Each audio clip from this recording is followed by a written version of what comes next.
Biku Sri Panyawaro Mahathera. Terima kasih dan anumodana atas kehadirannya di tengah-tengah kita kembali.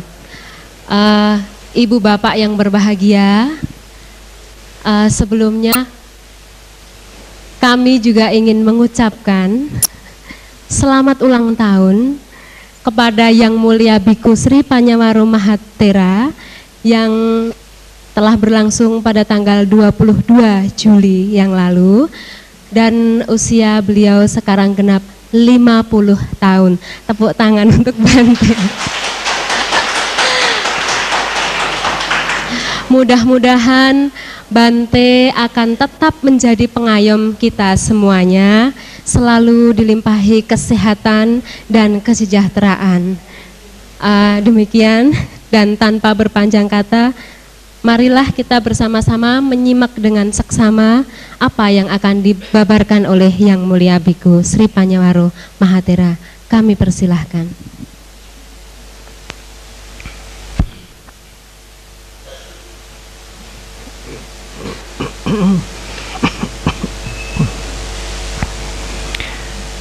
Para ibu, bapak dan saudara-saudara,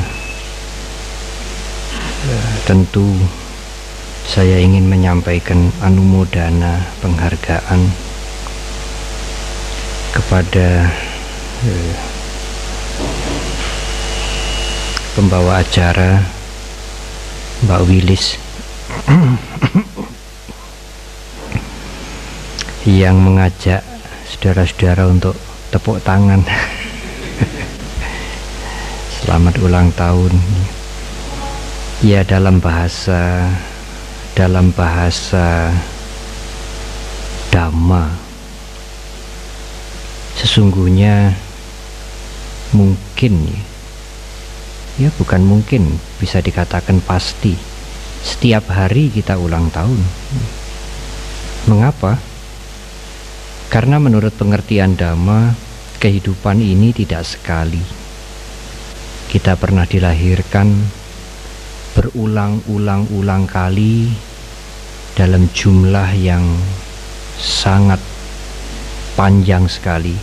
Sulit diketahui kapan awal dari kehidupan kita,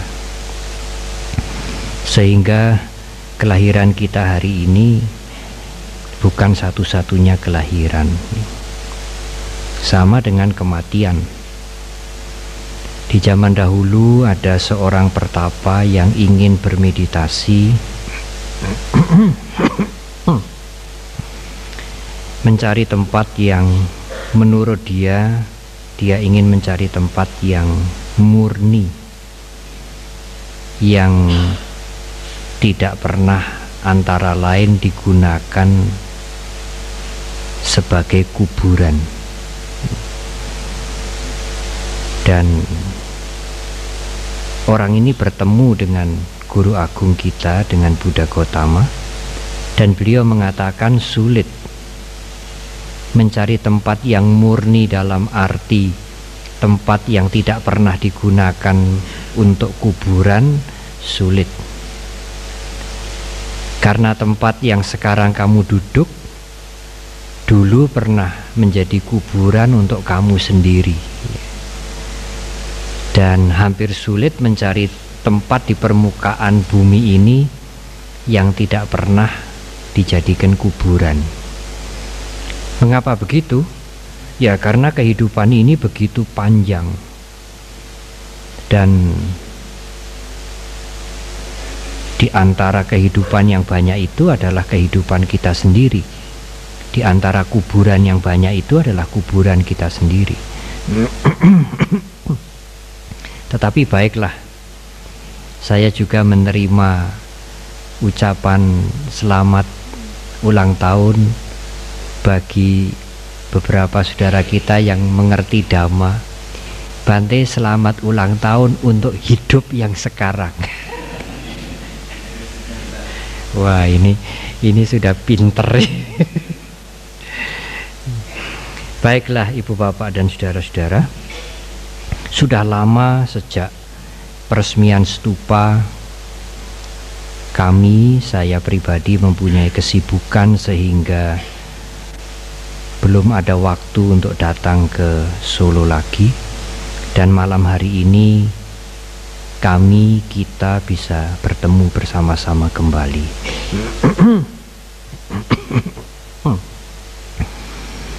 Tetapi pertemuan malam hari ini ada beberapa saudara kita yang absen.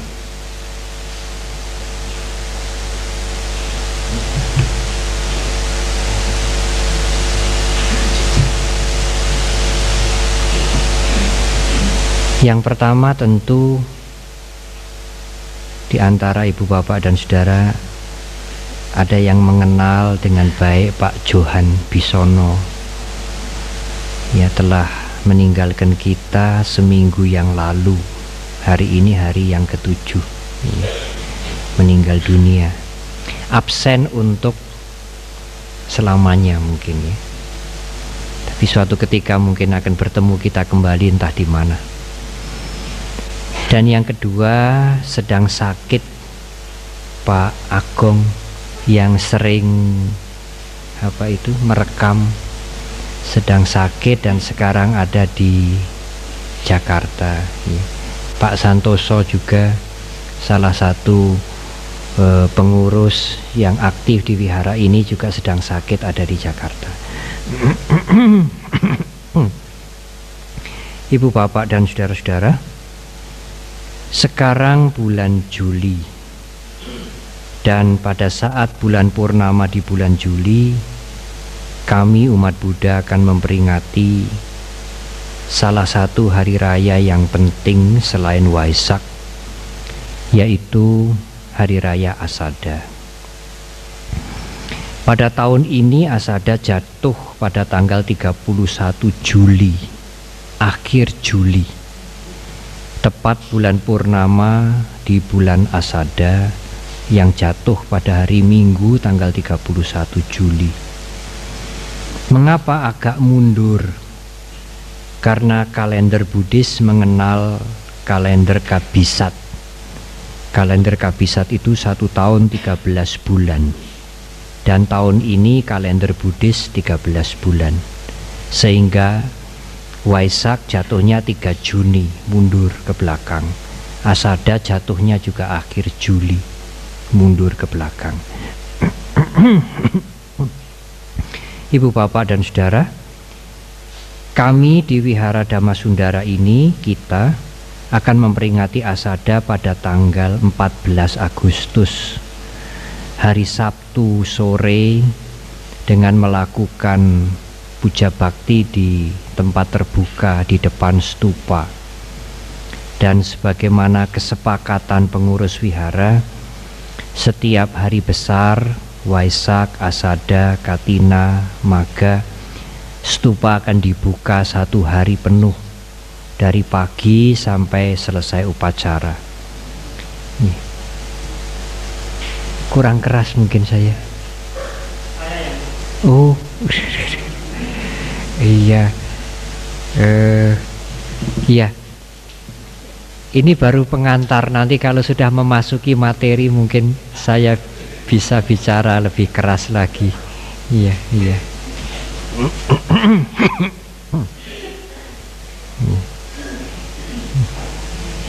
Ibu bapak dan saudara-saudara, oleh karena itu, kalau ibu bapak dan saudara-saudara ada kesempatan melalui Dhamma kelas malam hari ini, saya mengundang ibu bapak untuk hadir. Meskipun ibu bapak bukan umat Buddha, bisa ikut hadir untuk menyaksikan perayaan Asada.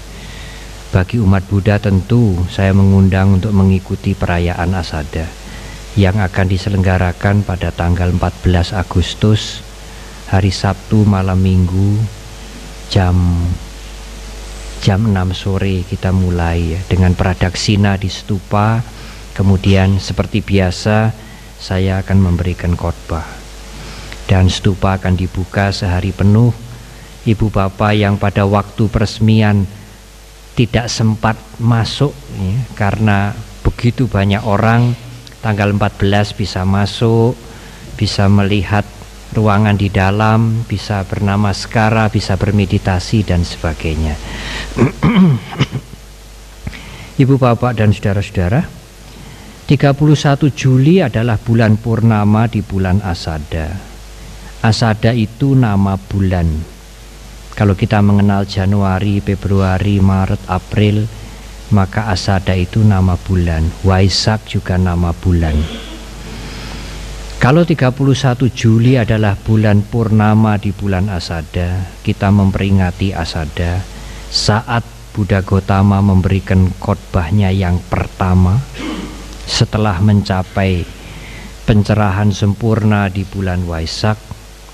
2 bulan kemudian beliau memberikan khotbahnya yang pertama kepada 5 orang yang pernah menemani beliau pada waktu bertapa di hutan Urwela. Nah, sehari setelah bulan peringatan Asada, bulan purnama di bulan Asada, yaitu 1 Agustus, para biku kemudian memasuki masa wasa selama 3 bulan. Artinya para biku lebih banyak tinggal di satu tempat yang sudah disepakati. Yang muda belajar dari yang lebih senior, yang senior mengajar kepada yang junior. Kemudian masing-masing banyak belajar, banyak waktu untuk bermeditasi dan sebagainya selama 3 bulan. Kalau para biku mempunyai keperluan untuk meninggalkan tempat menjalani masa wasa 3 bulan, diperbolehkan menurut peraturan dengan alasan-alasan tertentu, tetapi harus pergi seperlunya saja, paling lama 6 malam. Hari ke-7 sudah harus kembali ke tempat berwasa. Itulah bedanya para biku menjalani masa wasa dan di luar masa wasa. Kalau di luar masa wasa kami bisa pergi sampai 1 bulan, 2 bulan baru datang lagi ke wihara. Tetapi di dalam masa wasa tidak boleh. Ibu, bapak dan saudara-saudara, inilah sebagai pengantar pertemuan kita malam hari ini yang saya sudah lama tidak bertemu di forum ini, di forum Dhamma Kelas Wihara kita, Wihara Dhamma Sundara. Saya ingin membuat pengantar malam hari ini tidak ujuk-ujuk bicara materi. Mengapa? Karena materi malam hari ini agak sulit. Kalau saya tidak boleh mengatakan agak berat, mungkin agak sulit. Kalau berat nanti kesannya belum apa-apa sudah sudah mencereng. Mengapa saya memilih topik atau tema ini atas saran Pak Sundoro? Cobalah Bante menjelaskan tentang apa artinya tanpa inti. Ya, memang ini satu pembahasan yang tidak mudah. Ibu, bapak dan saudara-saudara, pada saat bulan purnama di bulan Asada, Guru Agung Buddha Gautama memberikan khotbahnya yang pertama kali. Apakah sebelum itu beliau tidak memberikan khotbah, petuah, nasihat? Iya. Tetapi petuah atau nasihat yang diberikan sebelum bulan purnama di bulan Asada bukanlah khotbah yang penting. Jadi setelah mencapai pencerahan di bulan Waisak, bulan Mei, 2 bulan kemudian beliau memberikan khotbah yang sangat penting. Bahkan boleh dikatakan inti dari ajaran yang beliau ajarkan selama 45 tahun sesungguhnya beliau sampaikan pada waktu beliau memberikan khotbahnya yang pertama di bulan Juli atau bulan Asada, waktu bulan purnama itu. Sebelum itu memang Guru Agung kita Sang Buddha memberikan petuah-petuah, nasihat-nasihat pendek, karena pada waktu beliau berjalan dari Buddha Gaya menuju ke Sarnath, Taman Kijang Isipatana. Nah, di sini ada kijang sepasang, di tengahnya ada roda. mengingatkan pada saat beliau memberikan khotbah yang pertama, dan tangan beliau juga seperti itu, ya, seperti memutar roda. Ini adalah simbol saat beliau memberikan khotbahnya yang pertama. Nah, dari Buddha Gaya menuju tempat khotbah pertama itu, Buddha Gautama menjumpai di tengah jalan beberapa orang. Salah satu di antaranya adalah petapa yang namanya Upaka. Dan Upaka ini adalah petapa yang tidak pakai pakaian, ya, di zaman dulu mungkin sampai zaman sekarang pun di India ada petapa yang tidak pakai pakaian. Dan dia bertanya, pada waktu itu dikatakan Sang Buddha sengaja berjalan kaki dari Buddha Gaya ke Isipatana untuk bertemu dengan 5 temannya yang akan mendengarkan khotbah pertama. Tidak terbang, tidak menggunakan kesaktian beliau, kegaiban beliau, tapi jalan kaki, karena beliau ingin bertemu dengan Upaka.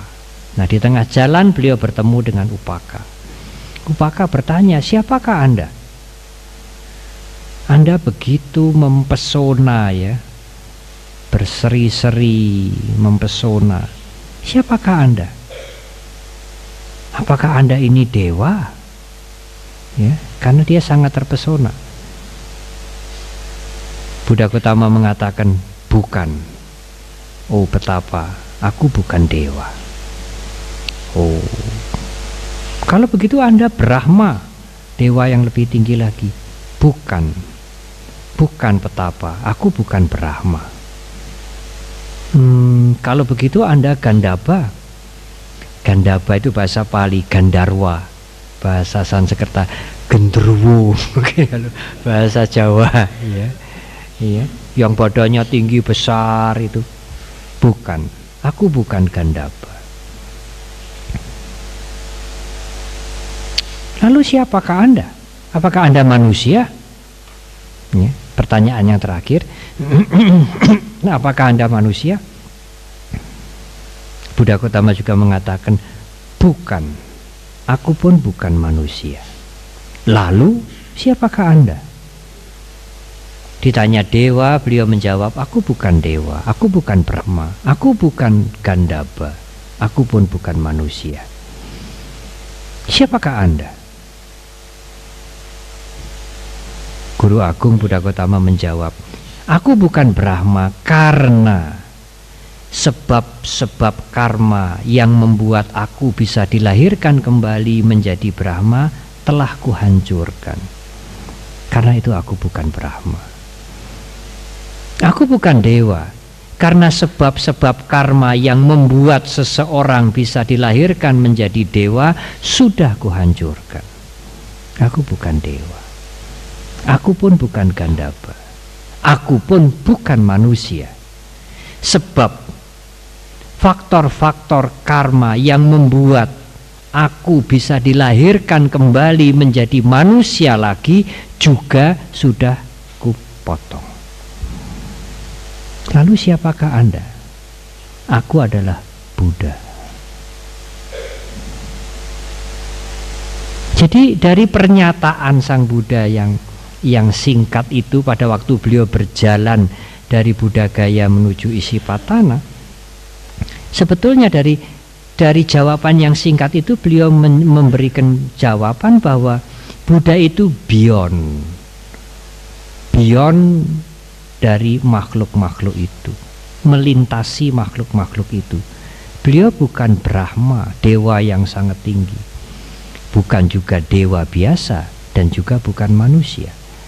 Karena sebab-sebab karma yang membuat seseorang bisa dilahirkan menjadi manusia, menjadi dewa, menjadi Brahma, sudah beliau hancurkan. Orang seperti itu disebut Buddha. Lalu Upaka bertanya, siapakah guru Anda? Siapakah gurumu?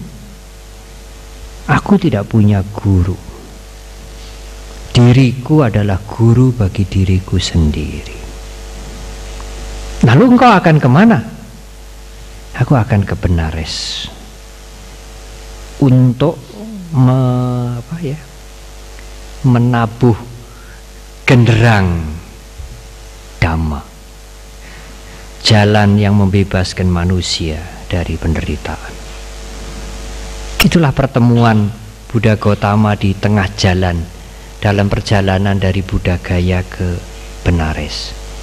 Kalau ibu bapak pergi bersiarah ke India, dari Buddha Gaya ke Benares itu kira-kira 200 kilo. Ya, naik kereta api jam 2 malam, kira-kira jam setengah 6, jam 5, jam setengah 6 pagi baru sampai ke Buddha Gaya. Dan Sang Buddha berjalan kaki pada waktu itu. Beliau tidak menggunakan kesaktiannya untuk terbang dan sebagainya. Beliau berjalan kaki dari Buddha Gaya ke Benares, karena di tengah jalan beliau mengerti di tengah jalan ada seseorang yang nanti akan bertemu dengan saya, Upaka, seorang pertapa yang tidak memakai pakaian. Ibu bapak dan saudara-saudara, pada waktu sampai di Taman Kijang, Taman Menjangan, Buddha Gautama kemudian memberikan khotbahnya yang pertama, yang intinya, yang isinya adalah, yang pertama beliau menunjukkan adanya dua cara yang sangat ekstrim, yang tidak benar, yang tidak membuat seseorang untuk bisa bebas dari penderitaan. Beliau memberikan koreksi lebih dahulu dua jalan yang ekstrim ini, karena pada zaman itu orang sangat umum mengikuti salah satu dari jalan ini. Kalau tidak yang ini adalah yang ini. Demikian juga sekarang ini. Tetapi tentu saya tidak akan menjelaskan isi dari khotbah pertama itu sekarang. Saya akan menjelaskan nanti pada waktu kita merayakan Asada tanggal 14 Agustus.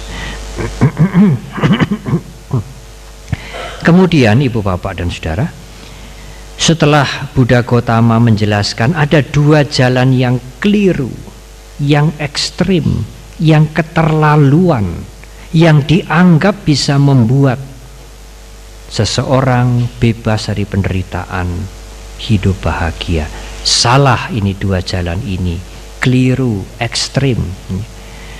Kemudian setelah beliau menjelaskan dua jalan yang keliru itu, beliau memberikan jalan alternatif, dan jalan itu beliau sebut sebagai Majjhima Patipada, jalan tengah, yang menghindari ekstrim-ekstrim yang berbahaya bagi hidup ini.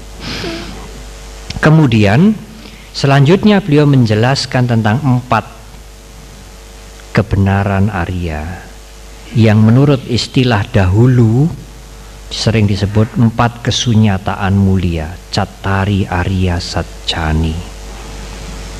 Nah, ada duka, ada penderitaan. Penderitaan itu pasti ada sebabnya. Kalau sebab itu dilenyapkan, maka lenyaplah penderitaan itu, dan ada jalan untuk melenyapkan sebab penderitaan.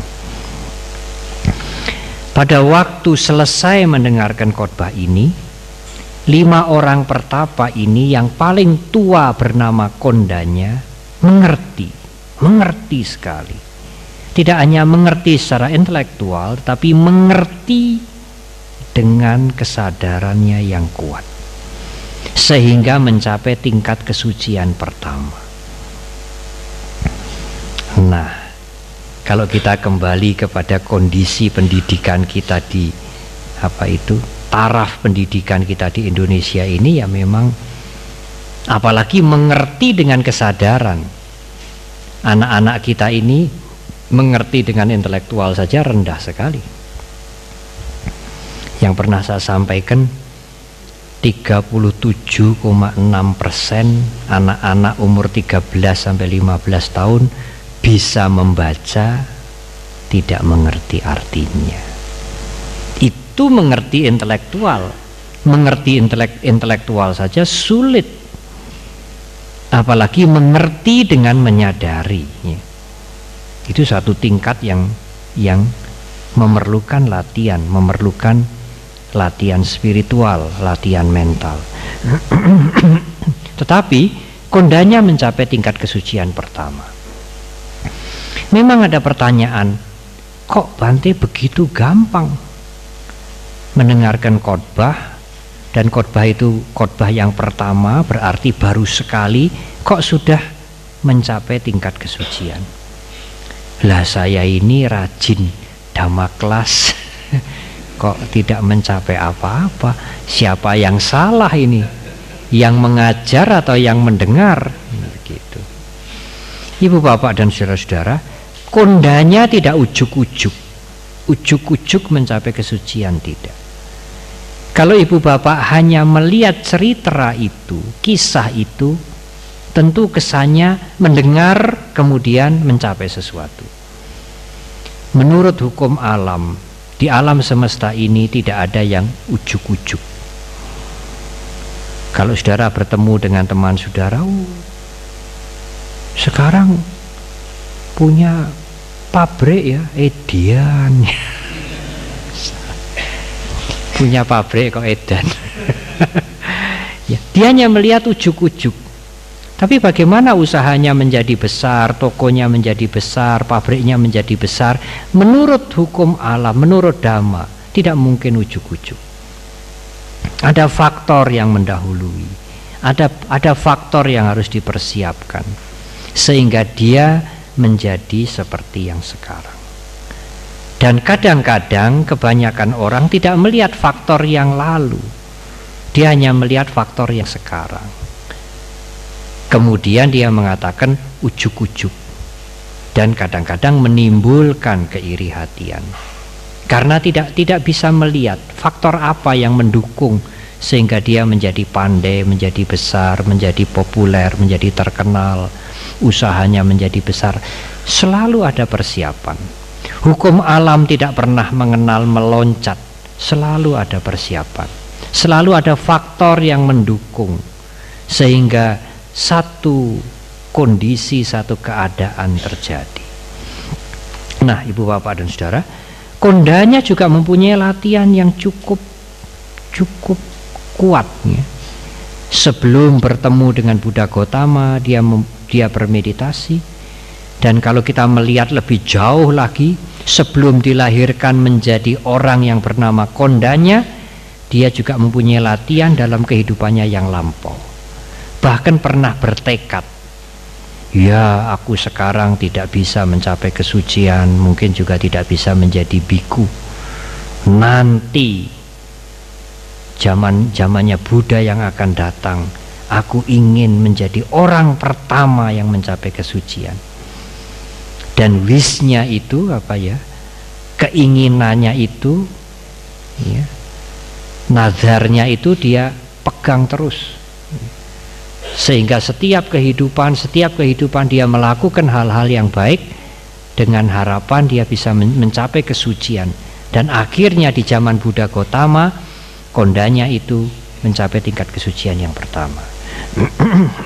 Mengapa dia paling tua, ibu bapak dan saudara? Yang empat ini muda-muda. Mengapa?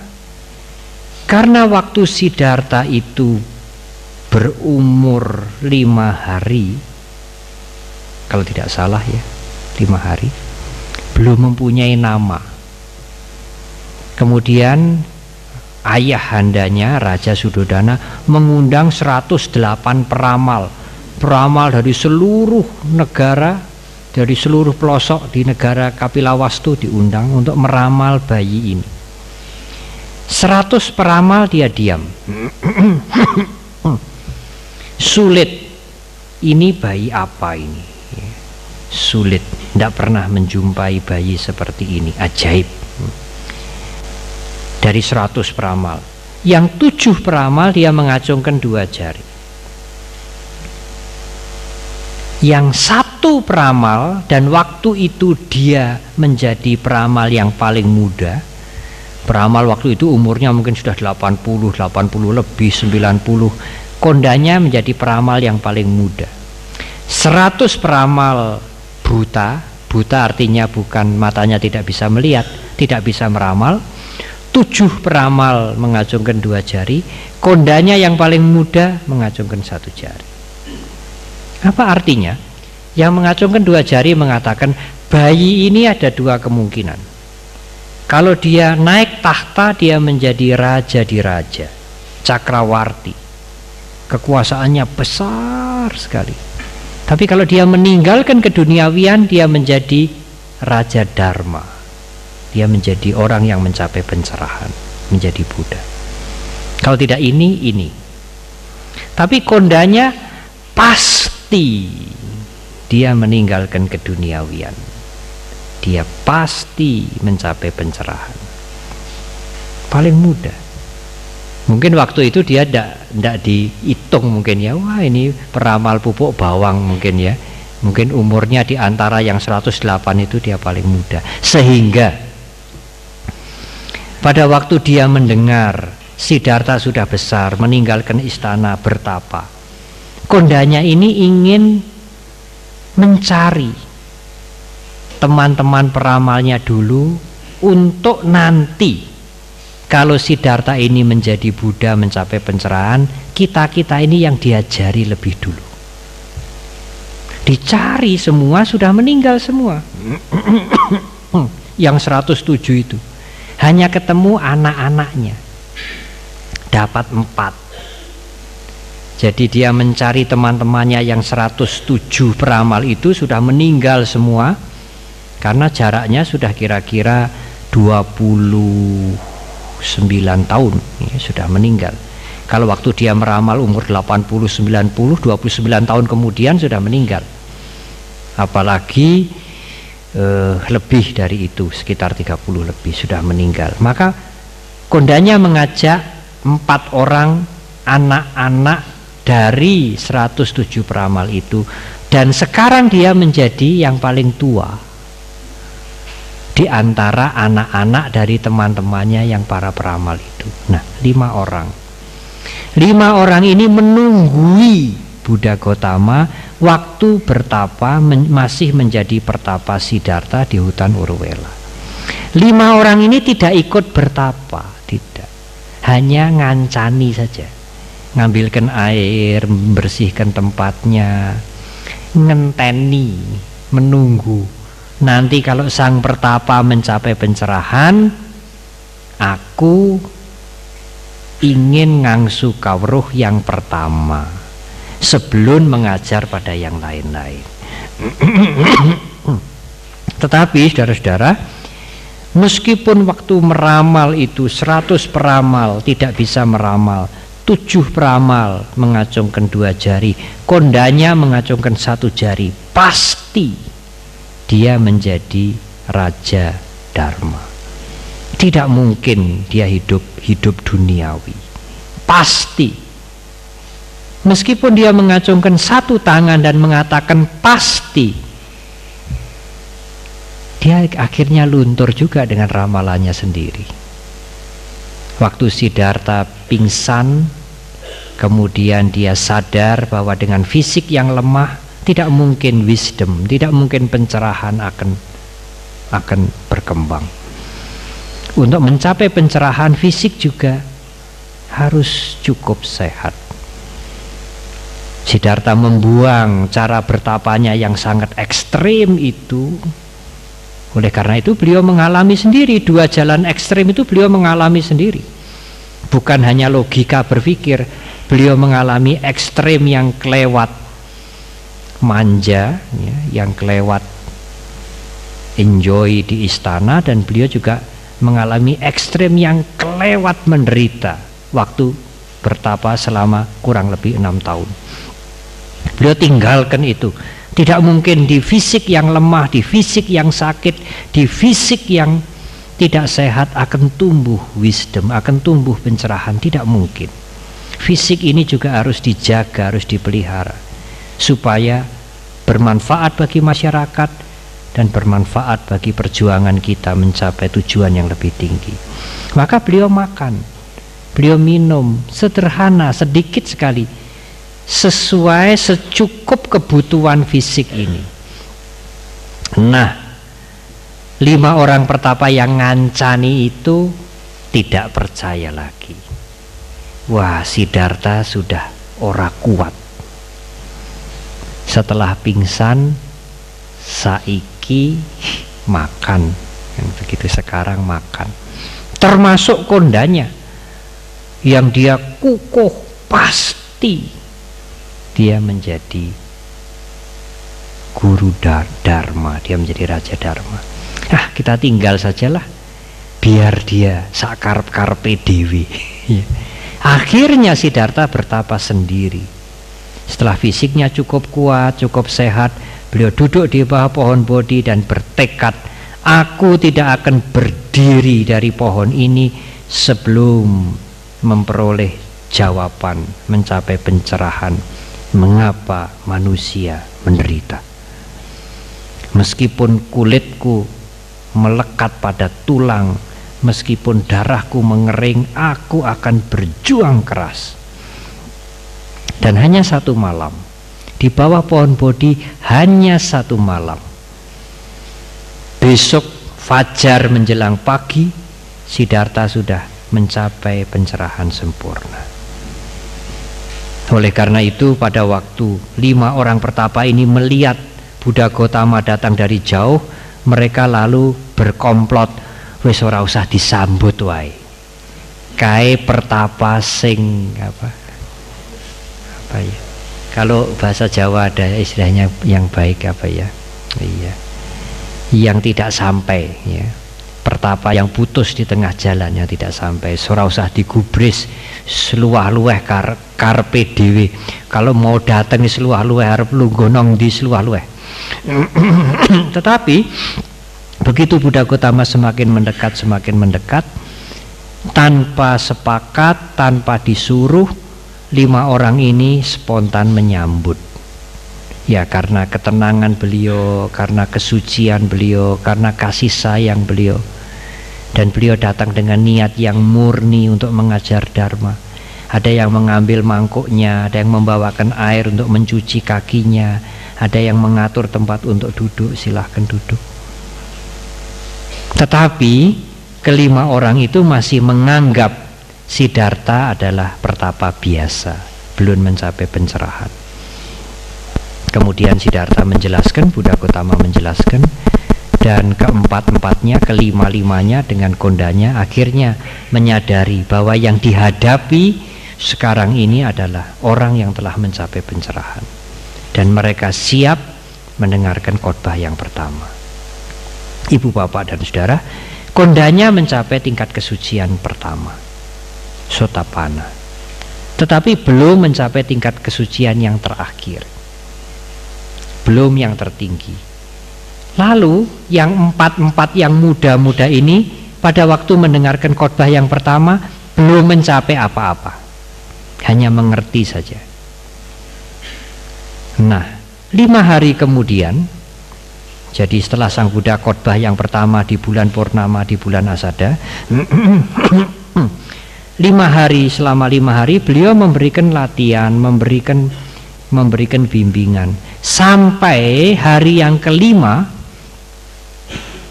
Kalau bulan Purnama pada tahun ini 31 Juli, hari yang ke-5 itu 5 Agustus.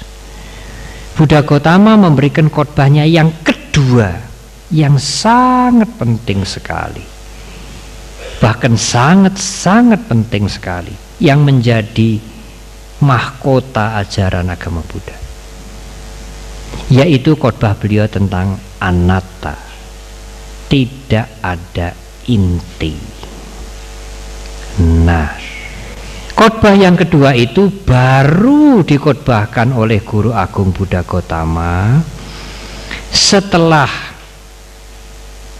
4 orang dan kondanya 1 orang yang mencapai Sotapanna ini mendapatkan khotbah yang pertama, mendapatkan latihan selama 5 hari, ada persiapan yang cukup, baru khotbah yang kedua itu diberikan.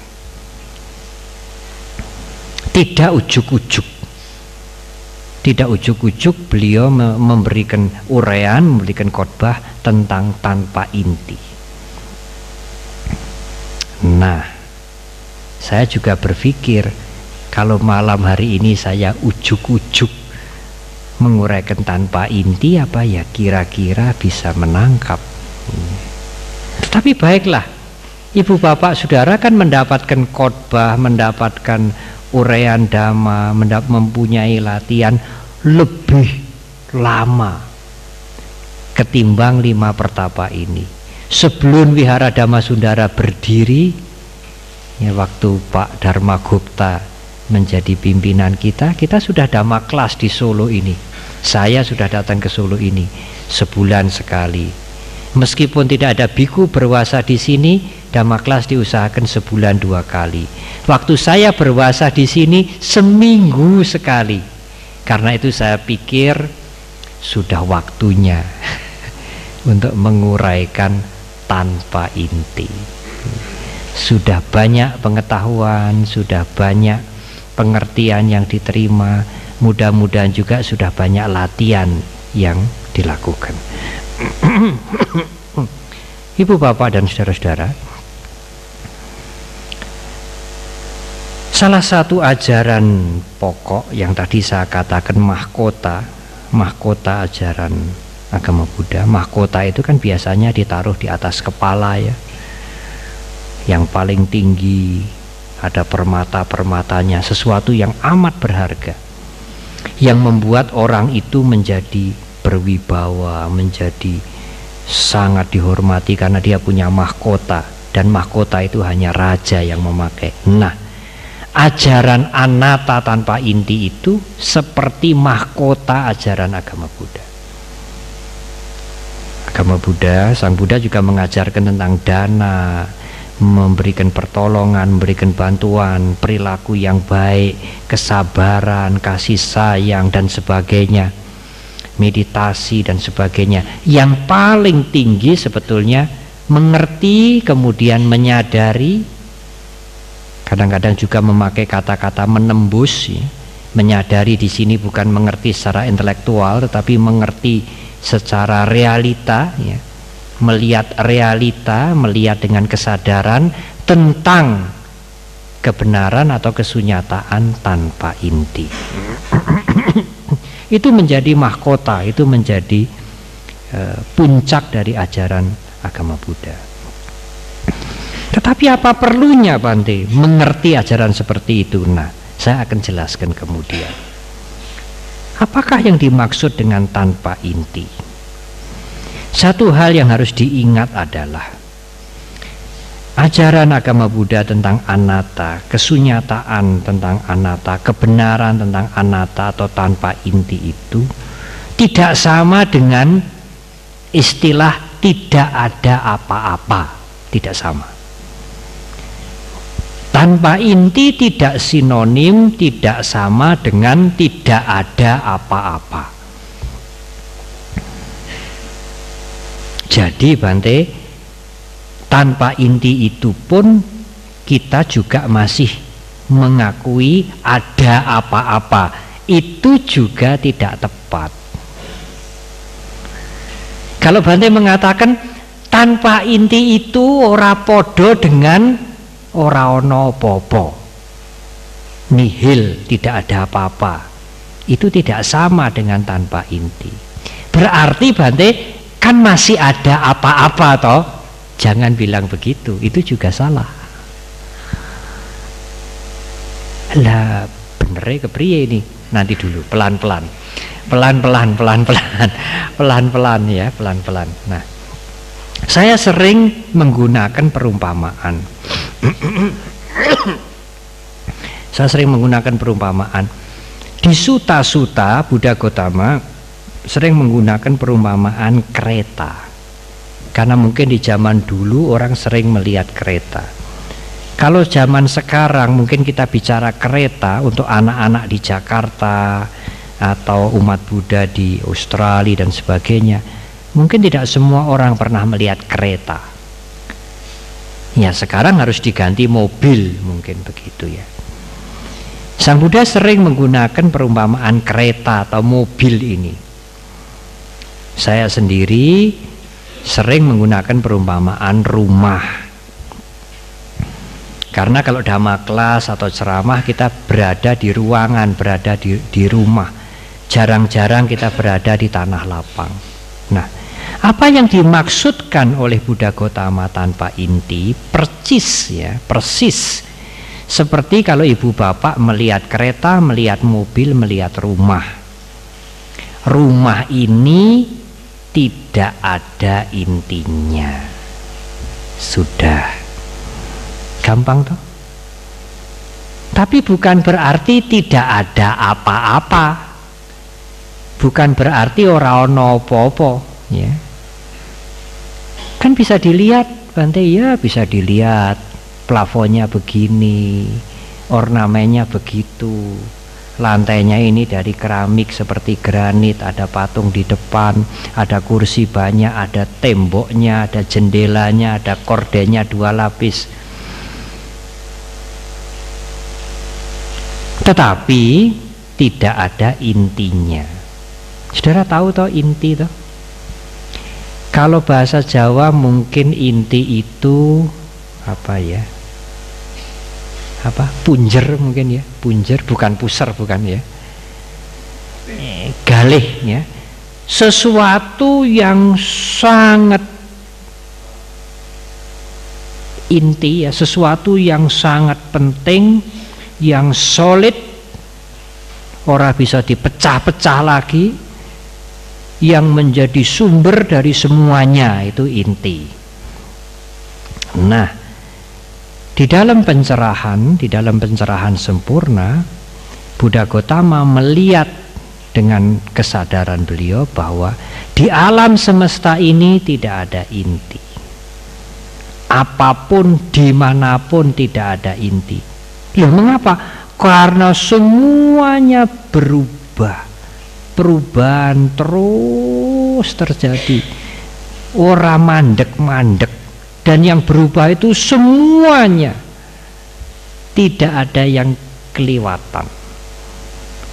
Lalu yang mana yang disebut inti?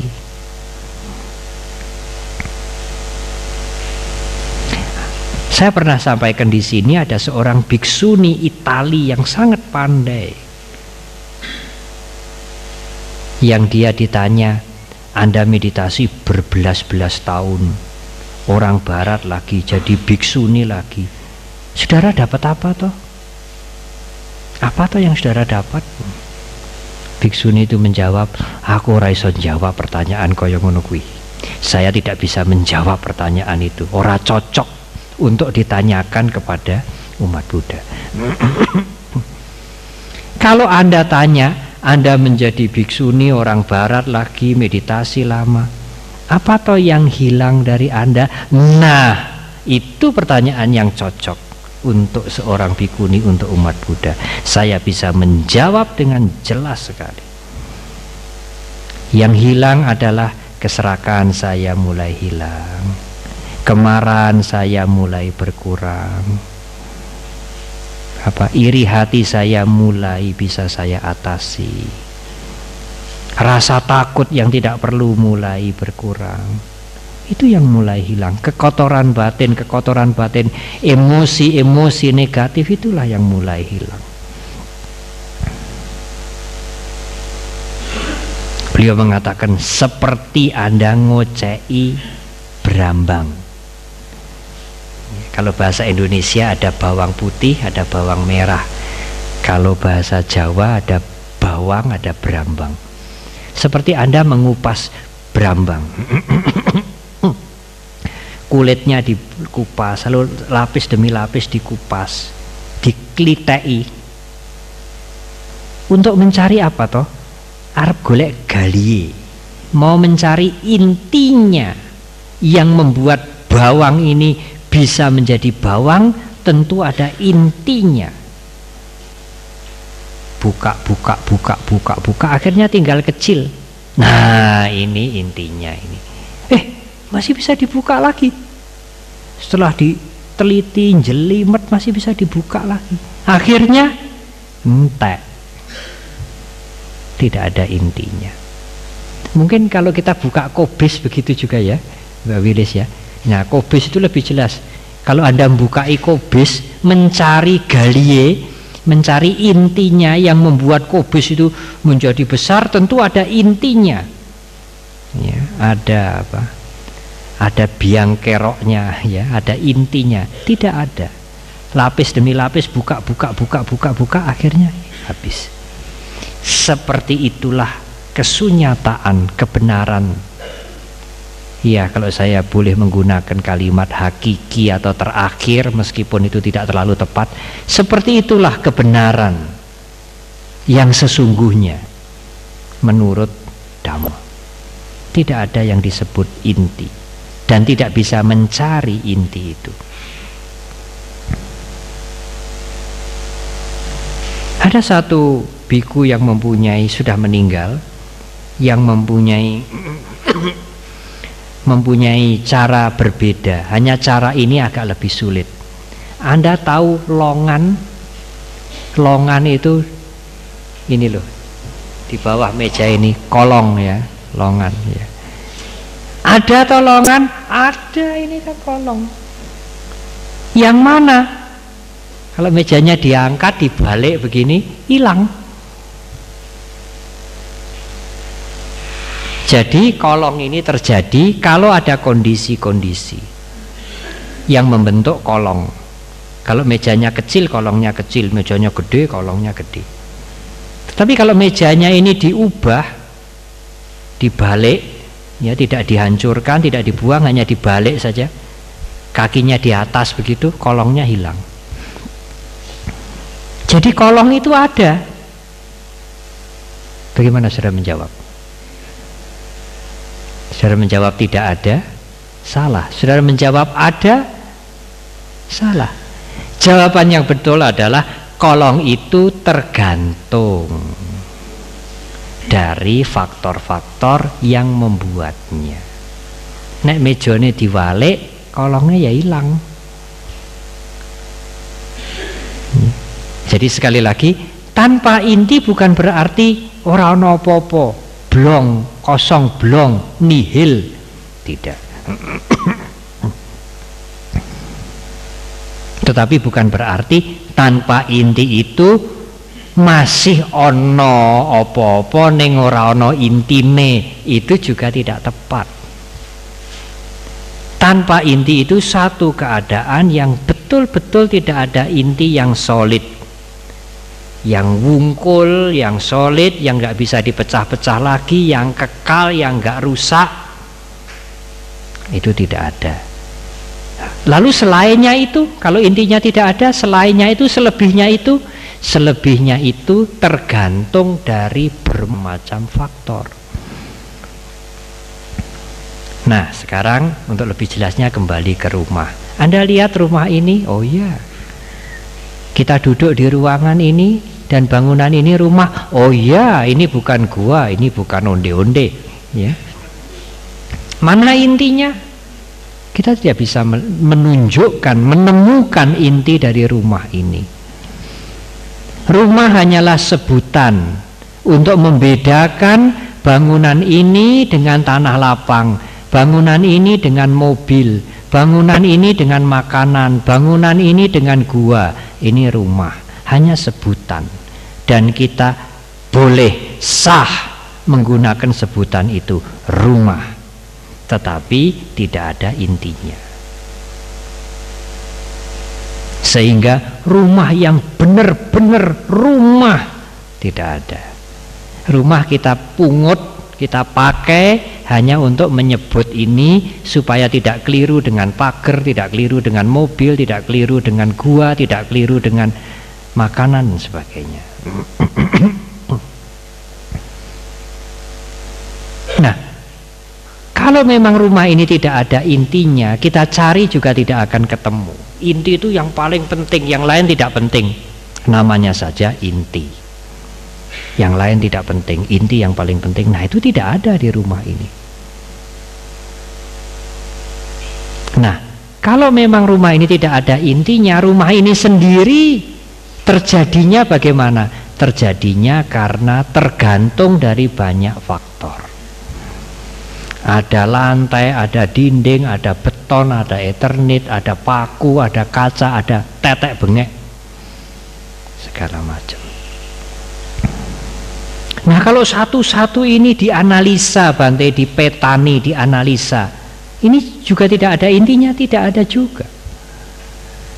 Anda ambil paku, paku ini kan solid toh, keras toh, nggak bisa dikocai kayak berambang toh. Iya, memang paku nggak bisa dikocai kayak berambang. Tapi kalau Anda belajar apa itu sains, ya, fisika, ya, ilmu alam, Anda akan mengerti bahwa paku ini tidak solid. Ini terdiri dari molekul-molekul, dan molekul-molekul itu terdiri dari atom-atom. Tapi kan ada toh, Bante, inti atom. Inti atom itu pun bukan inti. Inti atom itu pun terdiri dari bermacam-macam, beberapa lagi unsur yang membuat orang berpikir, ada kemampuan berpikir, mengingat-ingat, mengenali, punya rencana-rencana, punya cita-cita, suka, duka, senang, susah, niat buruk, niat baik, rasa enak, tidak enak. Itu kemampuan itu yang secara gampang masyarakat bilang roh. Beliau melihat lagi lah, kemampuan itu tidak kekal. Pikiran kita ini jalannya cepat sekali. Perasaan kita sebentar senang, sebentar tidak senang, sebentar suka, sebentar tidak suka. Ingatan kita sebentar ke sana, sebentar ke sini, sebentar ke situ, sebentar ke sono, sebentar ke sono. Sangat cepat. Berubahnya mental itu tidak salah kalau dikatakan lebih cepat dari berubahnya materi ini. Lalu kalau berubah begitu itu mana intinya? Tidak ada. Apalagi perubahannya sangat cepat. Tetapi Bante, saya ini ya mikir saya, aku, ono. Itu kan pikiran Anda. Pikiran itu memang sukanya begitu. Ya. Dia bisa melakukan apa saja. Yang tidak baik dikatakan baik, yang buruk dikatakan baik, yang berubah dikatakan kekal. Itulah pikiran kita. Nah, waktu tidur pikiran kita itu pasif. Dia tidak bisa mengklaim ini rumahku, ini hartaku, ini jasaku, tidak. Ada orang dekat-dekat katakan, oh babi ini lagi turu. Diam-diam aja kita, enak-enak aja tidur. Tidak ada respon, tidak ada tanggapan, karena pikirannya baru pasif. Jadi yang membuat kita marah, kita tersinggung, kita sundangi, kita merasa ditipu, itu pikiran kita. Termasuk merasa berjasa, merasa sudah melakukan sesuatu, merasa sudah menolong sesuatu, merasa sudah berkorban. Itu pikiran terus. Pikiran kita yang mempunyai ulah seperti itu. Kalau pikiran itu diam, tidur atau meditasi, aku itu nyingkir, sementara hilang. Nah Bante, mengerti tanpa inti, rumah ini tanpa inti, hidup ini jasmani ini berubah terus, tidak ada yang bertahan. Pikiran, perasaan kita juga berubah terus, tidak ada yang bertahan. Itu kan kita mengerti secara intelektual. Mudeng saya Bante. Lalu gunanya untuk apa? Iya saudara, Anda mengerti secara intelektual. Kalau Anda mengikuti, Ibu Bapak, saudara-saudara, mengikuti uraian saya ini pelan-pelan dengan menggunakan akal sehat, Itu salah satu cara untuk belajar agama Buddha itu menggunakan akal sehat. Kalau akalnya tidak bisa jalan, wah sulit untuk mengerti. Iya, tetapi mungkin masih ada manfaatnya. Kalau saudara sulit untuk menangkap uraian saya ini, ya anulah, sudah lama tidak ketemu Bante Panya. Daripada saya tidak mengerti, ya masih mending bisa ketemu sudah 2 bulan tidak bertemu begitu. Nah, tetapi kalau Anda mau menggunakan nalar Anda, akal sehat Anda, logika Anda mempunyai sedikit kemampuan, sedikit bobot intelektualitas ibu bapak dan saudara, maka saudara akan bisa menangkap, iya, saya paham tidak ada inti, rumah ini tidak ada inti, apalagi mobil. Kita menggunakan istilah itu, mobil sah, boleh dipakai untuk membedakan mobil dari sepeda motor, mobil dari makanan, mobil dari rumah. Ini mobil, tetapi tidak ada intinya. Kalau Anda menganalisa, dipreteli sampai yang kecil-kecil, ini mana ini yang intinya, yang disebut intinya apa itu tadi, galihnya yang mana? Galih mobil itu saya ngendi toh? Tidak ada. Nah, analog mobil, analog penjelasan tentang rumah yang tidak ada intinya itu digunakan oleh Guru Agung Buddha Gautama untuk menganalisa kehidupan ini. Kita yang tingginya tidak lebih dari 2 meter ini, jasmani ini tanpa inti. Tetapi mental kita juga tanpa inti.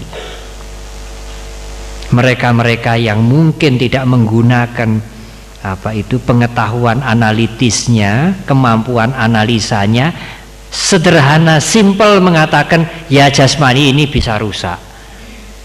Kalau rusak ya dikremasi seperti Pak Johan Bisono dikebumikan lalu rusak lalu ya. Ini memang rusak ini. Tidak ada inti, tetapi kan ada intinya yang disebut roh, yang tidak bisa rusak, yang kekal, yang kalau jasmani ini rusak dia pergi ke alam baka atau lahir kembali mencari jasmani yang baru. Nah, itu memang sederhana sekali karena yang memberi penjelasan itu tidak menggunakan kemampuan analitisnya untuk menganalisa apa toh sebetulnya mental itu, yang secara serampangan dikatakan roh, rampung, selesai.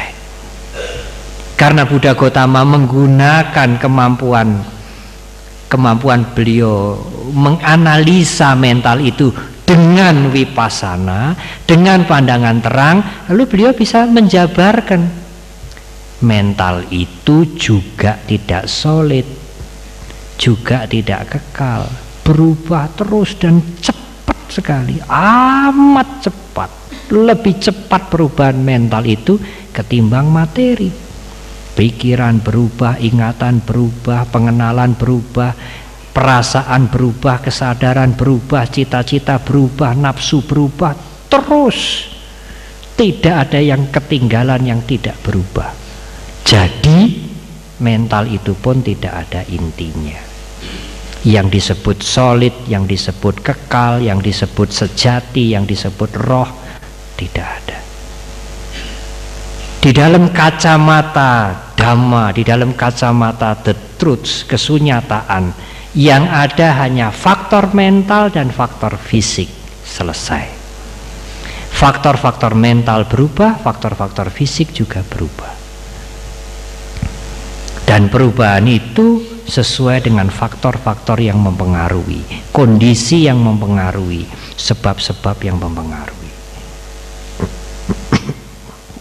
Ibu bapak dan saudara, pengetahuan, sekali lagi, pengetahuan seperti ini meskipun hanya pengertian, meskipun ibu bapak menangkap dengan akal ibu bapak belum melihat melalui meditasi, sangat penting. Sangat penting. Mengapa? Pentingnya adalah kalau begitu apa gunanya kita bercongkak-congkak, kita bersombong-sombong, kita menunjukkan jasa kita? Apa gunanya? Karena tidak ada aku yang memiliki jasa, aku yang memiliki materi ini, aku yang memiliki harta itu. Hanya pikiran yang mengatakan begitu. Apalagi tidak ada inti. Siapa sesungguhnya yang menjadi pemilik? Tidak ada. Nah, pengertian seperti itu akan mempunyai dampak lebih lanjut, membuat kita tidak mudah melekat. Ya, kita berjuang untuk keluarga, untuk masyarakat. Ya, kita membangun wihara, membangun fasilitas sosial, membangun kehidupan yang lebih baik. Tetapi sadar setiap saat berubah. Tidak ada yang tidak berubah, meskipun itu kecil seperti apapun. Berubah.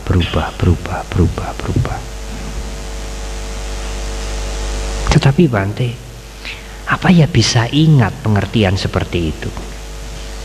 Ingatnya itu kan kalau sudah baru aja selesai dikhotbahi, ingat. Itu pun juga sebentar sekali, ya, sebentar sekali. Nanti sebentar pulang ke rumah, ya, mungkin belum sampai berselang 1 jam, tiba-tiba di dalam rumah entah ada sesuatu yang berharga atau tape atau apa, atau handphone jatuh, duar, pecah. Iya. Masih mending kalau yang mecahkan dirinya sendiri, memecahkan anaknya, wah, iya, emosi lalu keluar. Tidak ingat lagi bahwa segala sesuatu berubah, tidak kekal, tidak ada yang abadi, tidak ada yang solid. Ya Bante, tetapi itu kan sembrono, itu kan perlu dinasehati, itu kan perlu diperingatkan. Iya, ya memang baik. Tapi kalau nasihat peringatan itu hanya sebagai selubung melampiaskan kejengkelan, itu tidak baik. Kita harus menyadari dulu ke dalam. Oh iya, pecah, wis kepriye, wis pecah ya wis, harap diapake lagi. Segala sesuatu tidak kekal.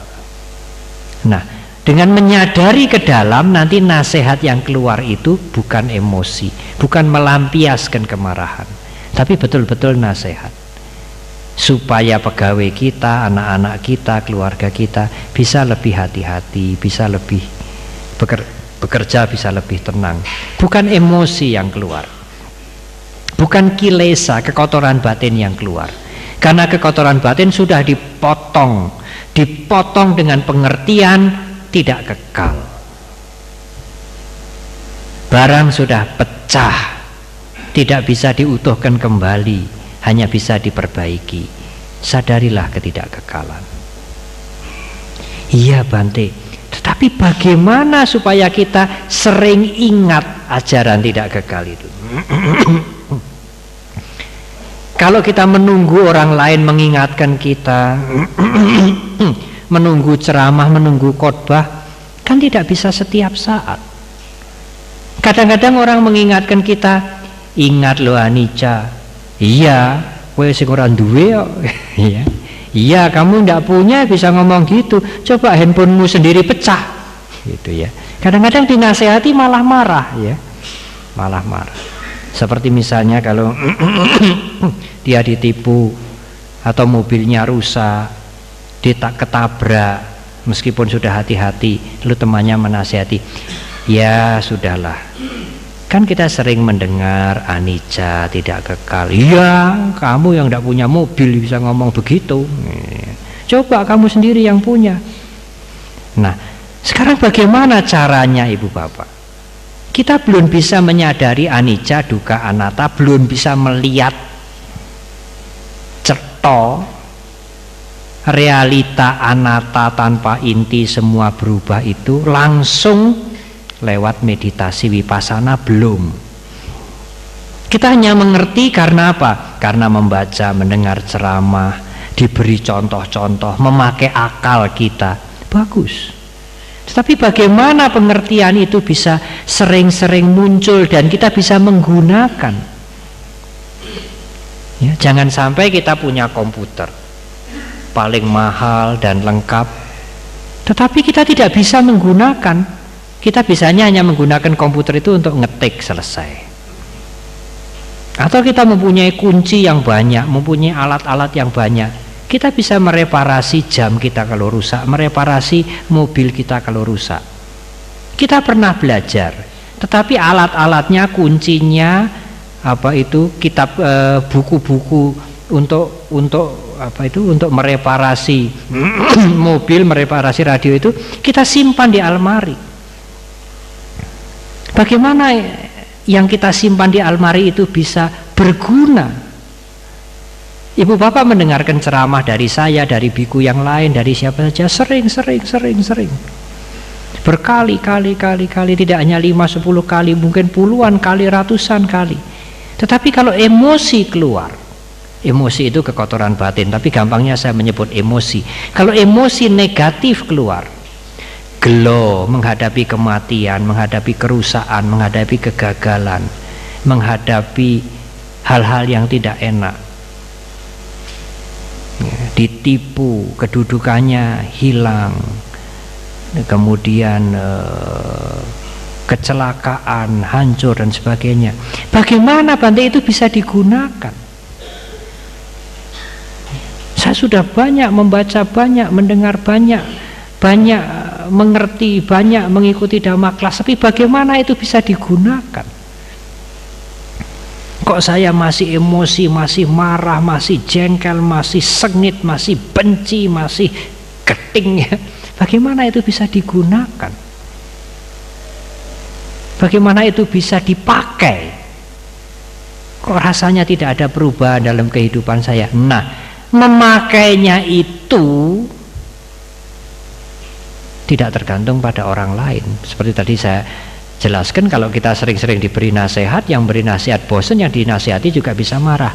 Memakainya itu kalau saudara mempunyai kesadaran. Kesadaran itu seperti kendaraan yang membawa muatan. Muatan apa Bante? Muatan segala pengertian Dhamma. Sehingga kalau kita menghadapi hal-hal yang pahit, yang tidak menyenangkan, yang mendadak, perubahan yang tidak enak, nah siap dipakai. Karena modal kita itu ada yang membawa maju. Nah, kendaraan yang bisa ditunggangi pengertian itu untuk dipakai adalah kesadaran. Dari mana Bante kita mendapatkan kesadaran itu? Dari meditasi, saudara. Nah, kalau nggak pernah meditasi bagaimana?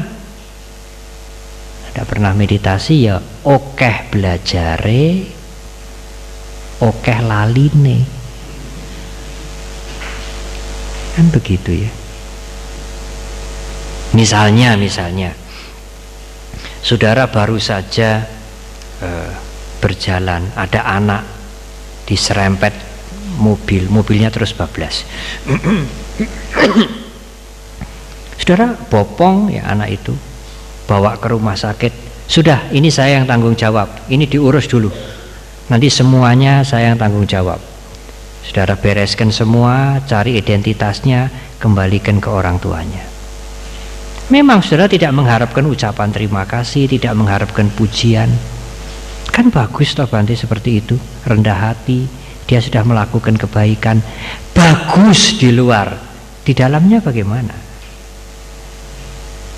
Pikiran itu halus sekali lalu timbul, wah aku seneng, aku iso nyelametke bocah kae, aku sudah bisa berbuat baik. Apa tidak baik Bante begitu? Baik biasa, bukan baik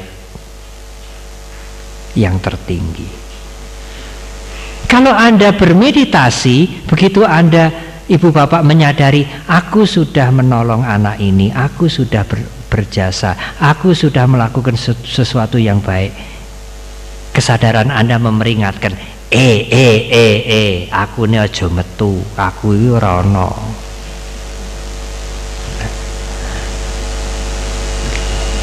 Apa yang ibu bapak lakukan itu selain baik juga membawa kemajuan batin yang luar biasa.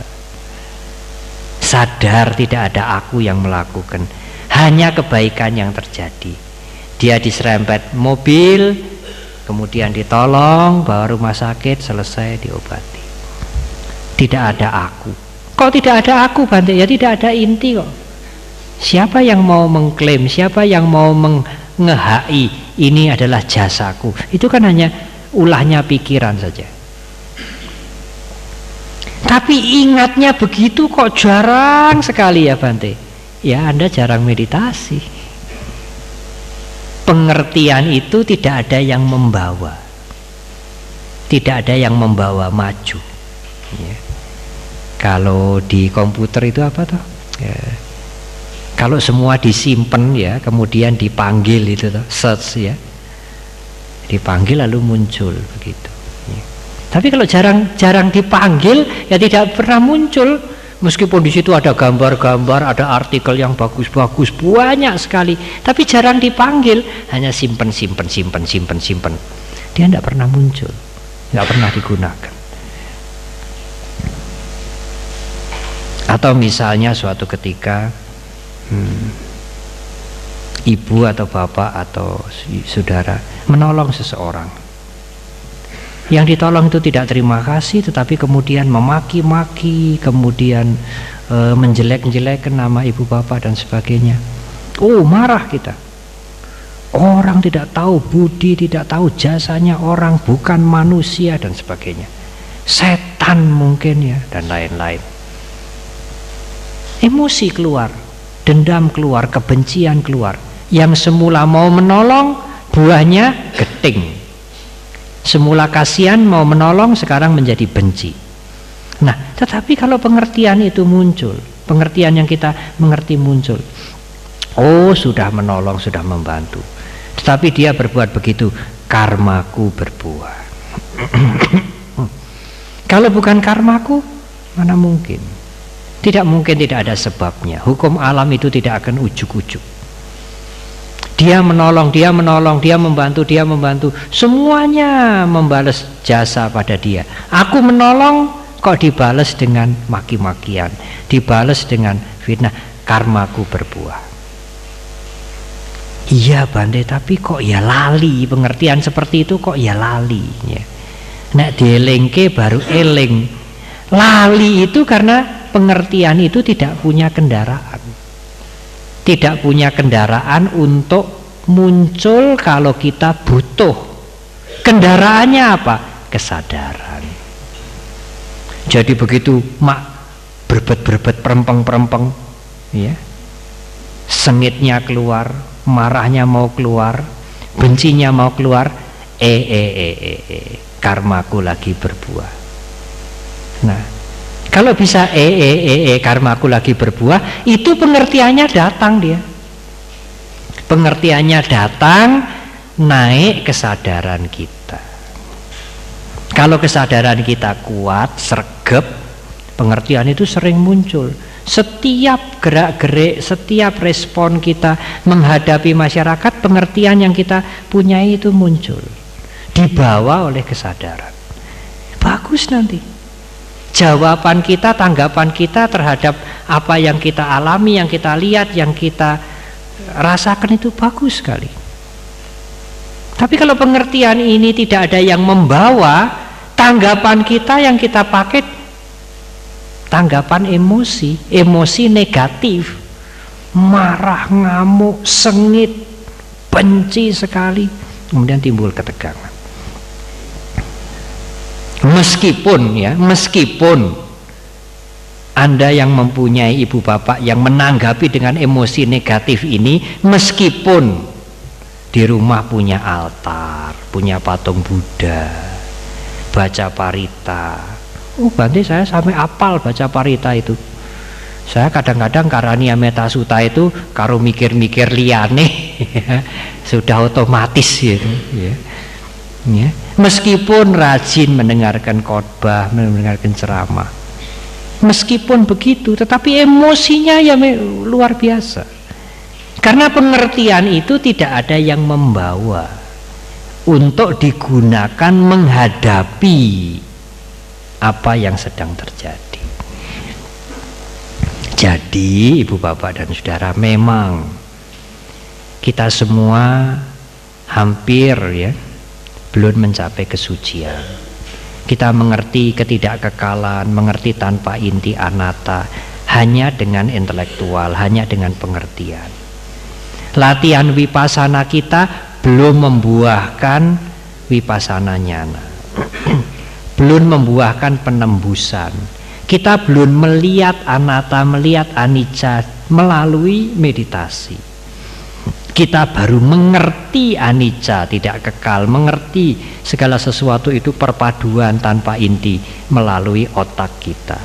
Tetapi pengertian melalui otak, pengertian melalui intelektual itu sangat berguna kalau sering-sering dipakai untuk menghadapi apa saja yang terjadi pada sepanjang hidup ini. Bagaimana Bante supaya bisa sering dipakai? Pengertian itu harus sering muncul. Bagaimana bisa sering muncul? Dia harus punya kendaraan. Apa kendaraannya? Kesadaran.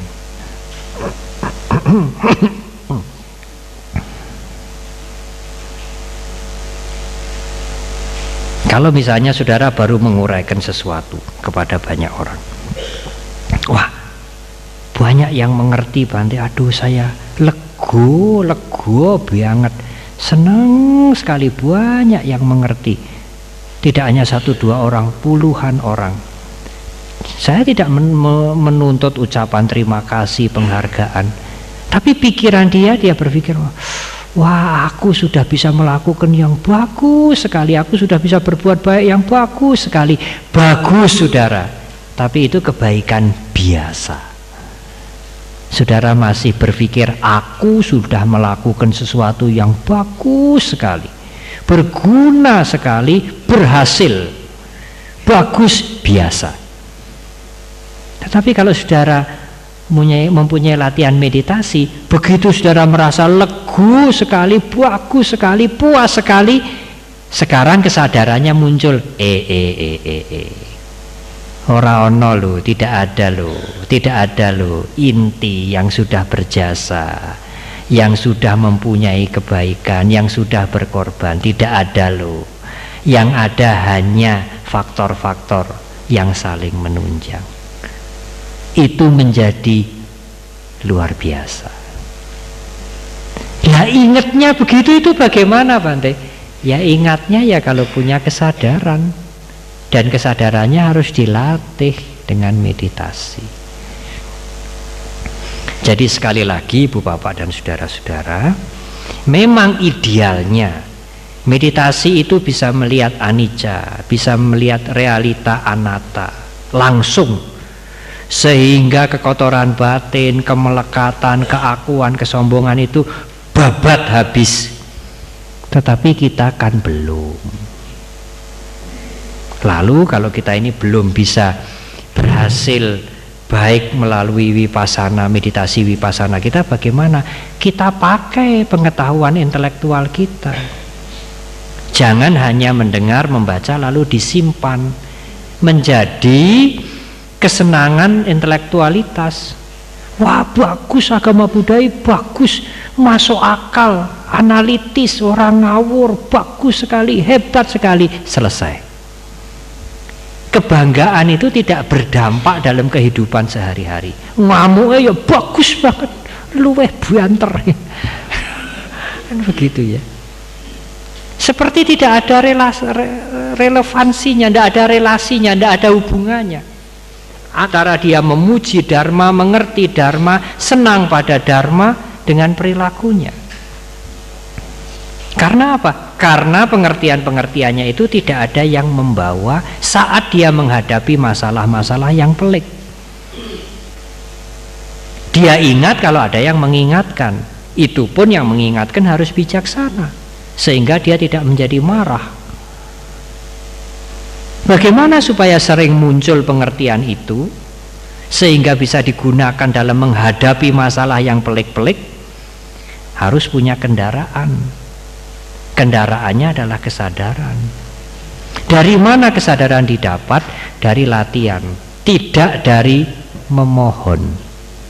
Kita tidak bisa memohon, oh Buddha, berilah saya sati, mahasati, kesadaran yang kuat, sehingga setiap saat saya menghadapi sesuatu, saya selalu bisa menggunakan pengertian saya. Tidak bisa. Anda harus melatih sendiri. Gimana Bante ngelatihnya? Latihnya gampang, saudara.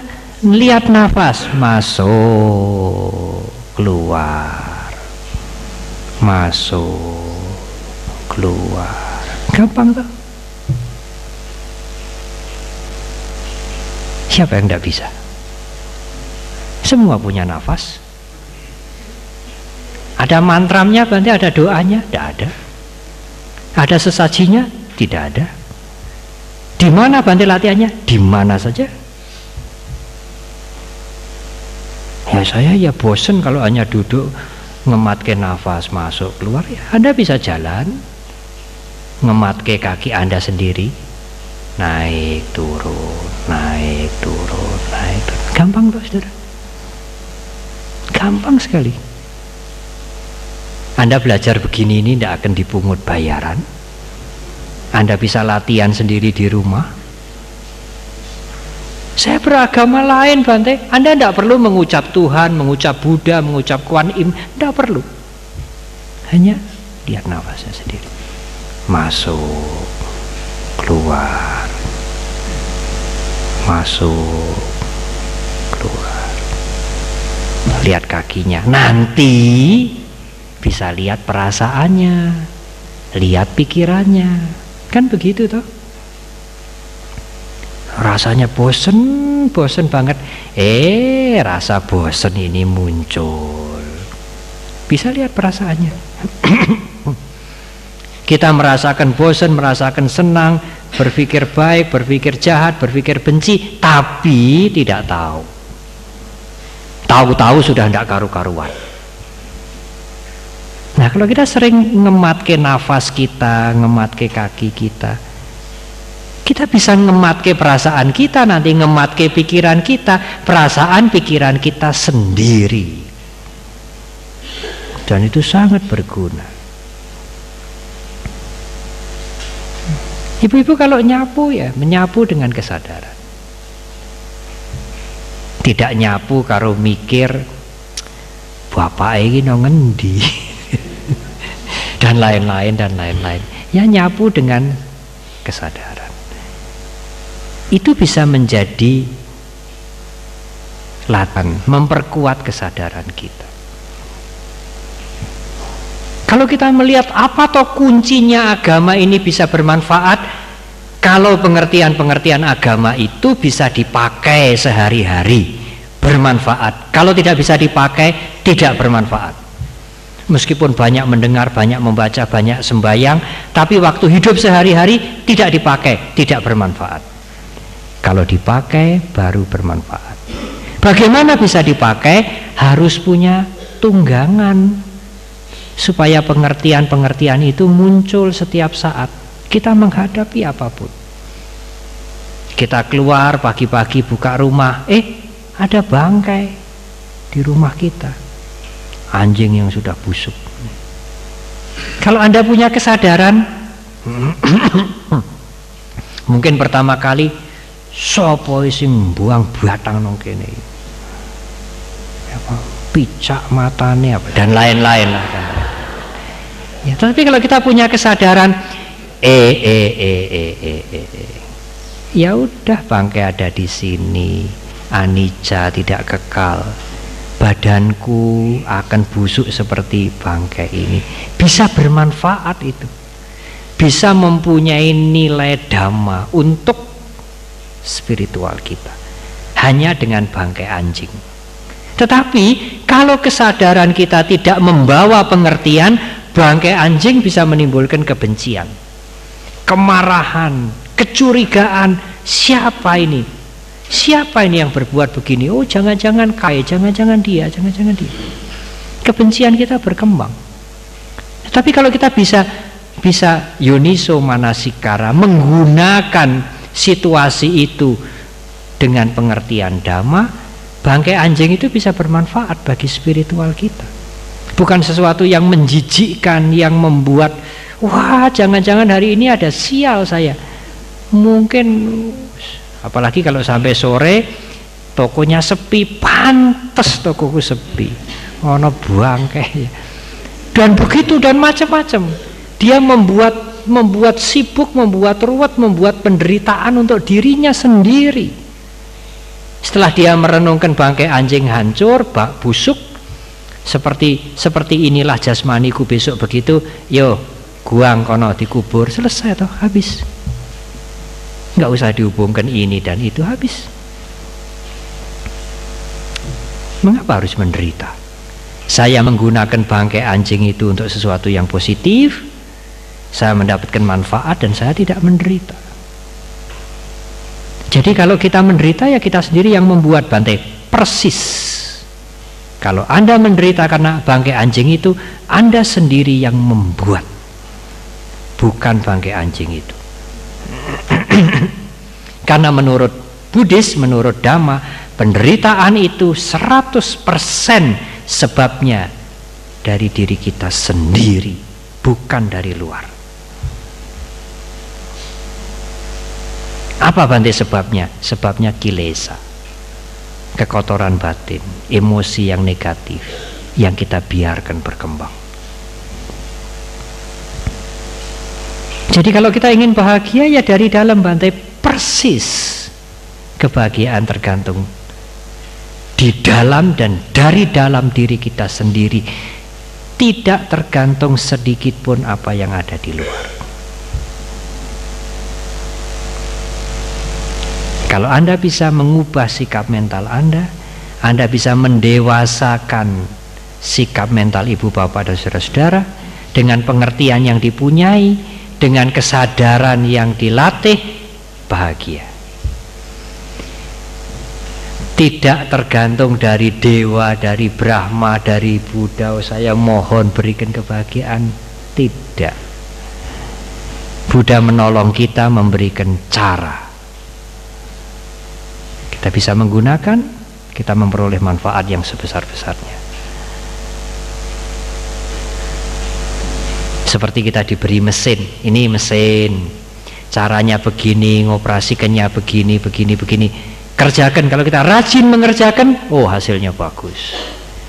Ya kalau kita berpangku tangan, lihat mesinnya, bangga punya mesin yang bagus, ya sudah, tidak ada manfaat apa-apa. Buddha menolong kita, menyelamatkan kita, betul. Buddha juru selamat, betul. Dalam arti memberikan jalan, memberikan cara dengan terang, dengan jelas, untuk membebaskan kita dari penderitaan. Tapi beliau tidak mengangkat kita dari sini blung ke sana, ya tidak. Kita harus berjuang. Apakah Buddha tidak bisa, Bante? Tidak cocok dengan hukum alam, saudara. Tidak ada yang bisa menentang hukum alam siapapun juga di dunia ini. Kalau Anda berbuat sesuatu dengan tidak sesuai dengan hukum alam, Anda akan mengalami persoalan yang tidak ada habis-habisnya. Guru agung kita, Buddha Gautama yang mencapai pencerahan, apalagi beliau memberikan cara, memberikan sesuatu metode, harus sesuai dengan hukum alam. Nek ora sesuai dengan hukum alam, caranya tidak berguna. Pasti tidak berguna kalau tidak cocok dengan hukum alam. Nah, ibu bapak dan saudara, sudah hampir jam 9 lewat kurang seperempat. Inilah secara singkat dengan bahasa yang tidak terlalu filosofis, uraian tentang tanpa inti, sangat berguna. Bagi ibu bapak saudara yang bisa menangkap sedikit, syukurlah. Saya ikut berbahagia kalau ibu bapak bisa menangkap yang sedikit. Tapi kalau bisa menangkap lebih banyak lagi, tentu lebih baik ya. Kalau masih belum bisa menangkap, biar saja, tidak usah risau. Ambil kaset, simpen. Nanti setahun kemudian atau berapa waktu kemudian putar lagi. Mendengar yang sama, membaca yang sama akan memberikan manfaat yang berbeda. Karena suasana batin kita, pengertian kita bertambah, kita mengalami banyak hal, akan berbeda. Saya kira saya harus mengakhiri uraian ini yang tidak mudah ya, yang tidak mudah, yang cukup berat. Sekali lagi semoga bermanfaat, dan tentu ada sisa waktu sedikit. Ibu bapak mungkin ingin memperjelas bagian-bagian yang perlu ditanyakan. Sekali lagi semoga bermanfaat dan terima kasih.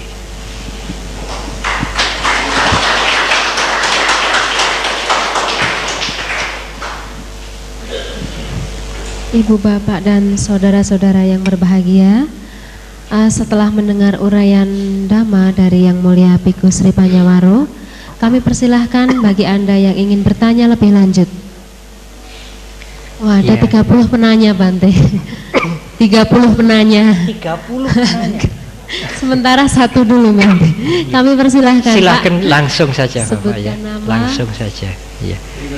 Ya, ada mic mungkin yang lain bisa dengar. Ya.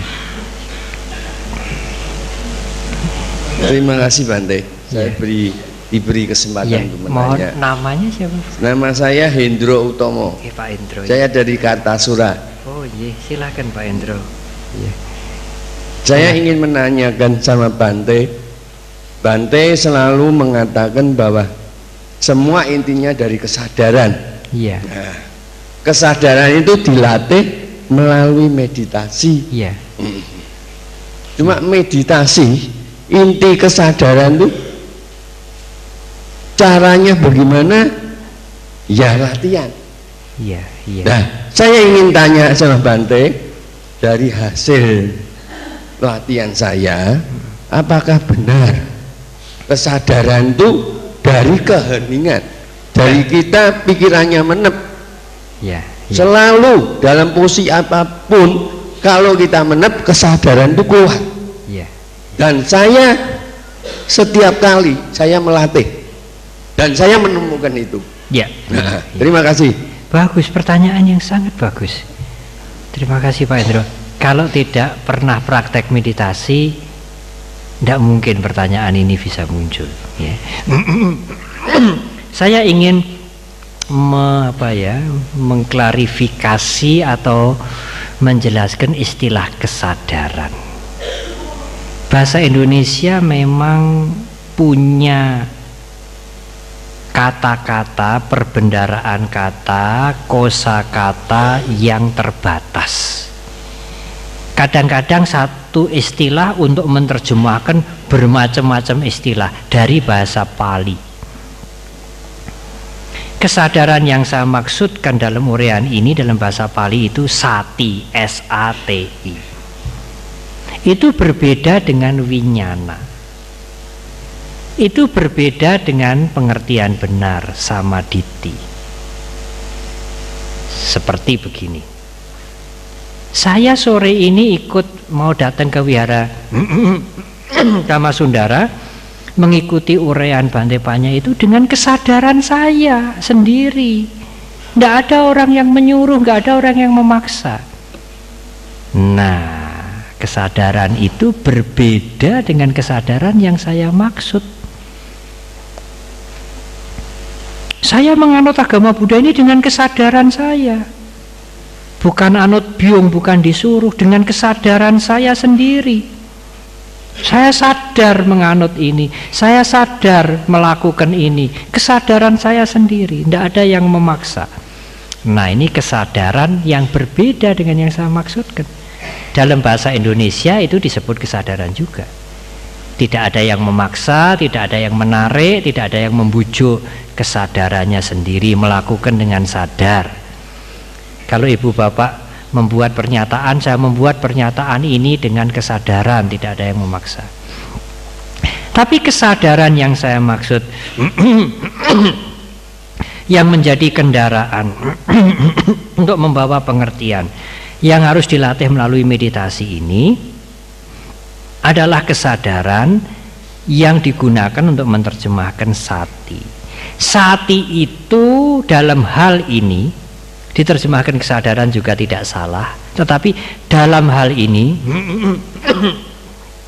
lebih kena kalau saya menggunakan kalimat perhatian alias waspada. Jadi saudara, meditasi itu memperhatikan, mewaspadai sesuatu. Itulah yang dimaksud dengan kesadaran. Mengamati, ya itu betul. Tapi bukan mengamati dengan mata, tidak. Ya, mengamati, mengetahui, to know, to aware, bukan to see, bukan melihat. Apa yang disadari, ya, apa yang diamati, apa yang digatekke. Nafas masuk keluar, masuk keluar. Gampang toh saudara? Hanya itu Bante? Iya. Oh gampang itu, coba Anda lakukan. Gampang katanya ya. Masa lihat nafas sendiri? Masuk keluar. Ya gampang kalau hanya sekali dua kali.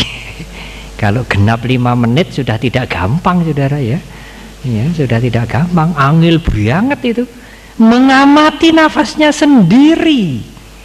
Bukan belajar, bukan sinau, bukan matematik, bukan komputer. Mengamati nafasnya sendiri. Tidak menganalisa, tidak memikirkan sesuatu, hanya mengamati. Tok. Just aware. Tidak gampang. Demikian juga kalau saya mengatakan sambil berjalan mondar-mandir kita bisa meditasi, melatih kesadaran. Apa Bante yang disadari? Kakinya.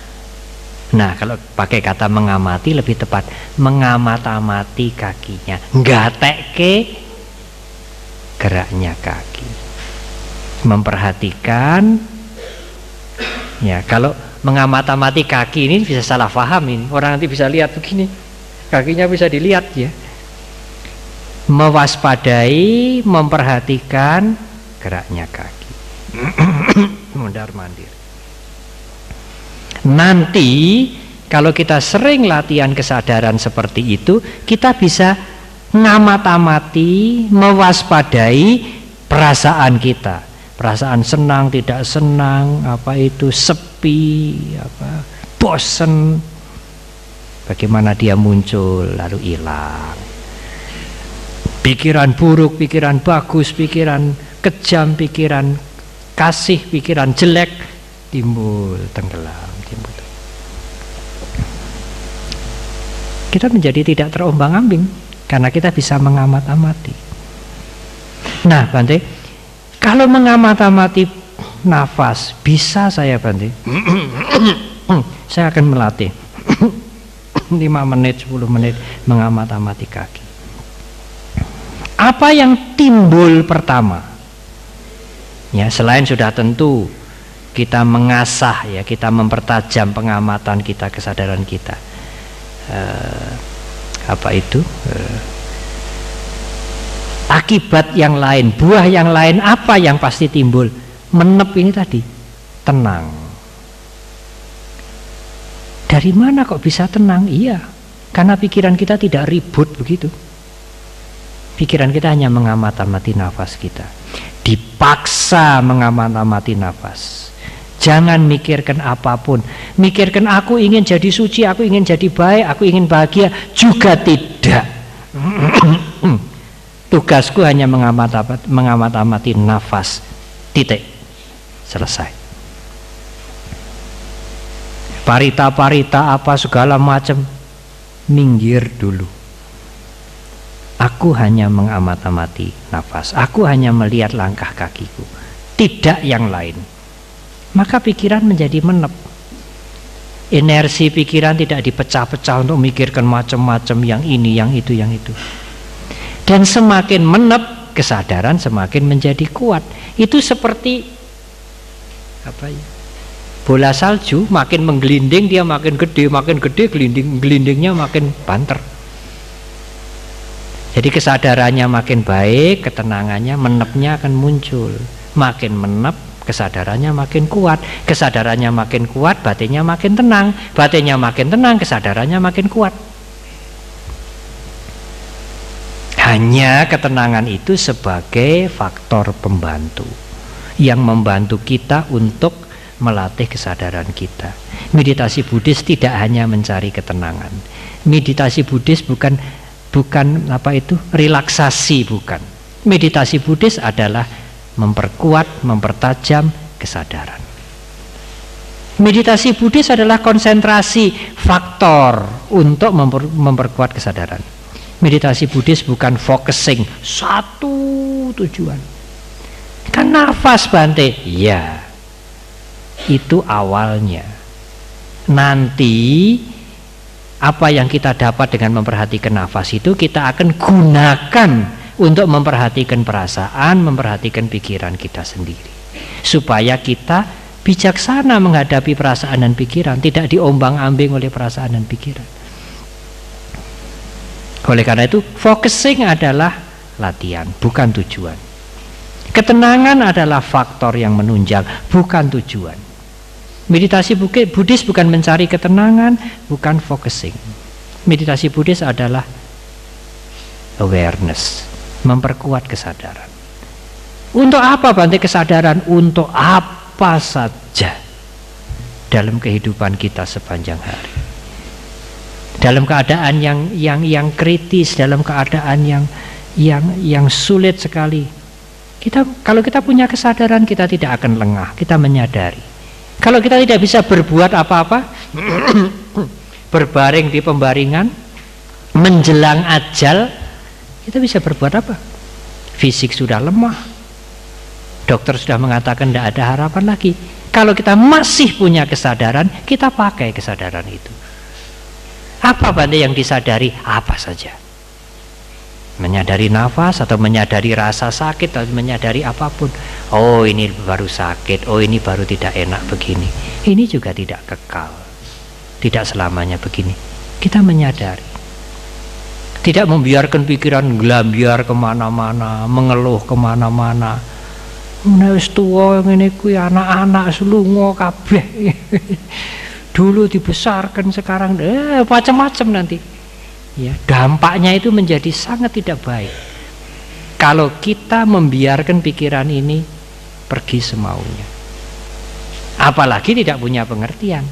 Punya pengertian saja belum tentu bisa digunakan. Mengapa? Ya lupa. Bagaimana supaya tidak lupa? Ya itu tadi, carilah kendaraan yang bisa mengangkut pengertian ini setiap saat dalam keadaan yang krisis, yang genting sekalipun. Pakai pengertian kita dengan menaiki kesadaran itu. Meditasi sesuatu yang sangat universal. Meditasi Buddhis adalah cara yang universal. Anda tidak dituntut untuk baca parita, untuk menghafal doa, untuk punya altar, untuk punya patung Buddha, untuk menyebut Buddha, untuk pasang lilin, untuk pasang dupa. Tidak.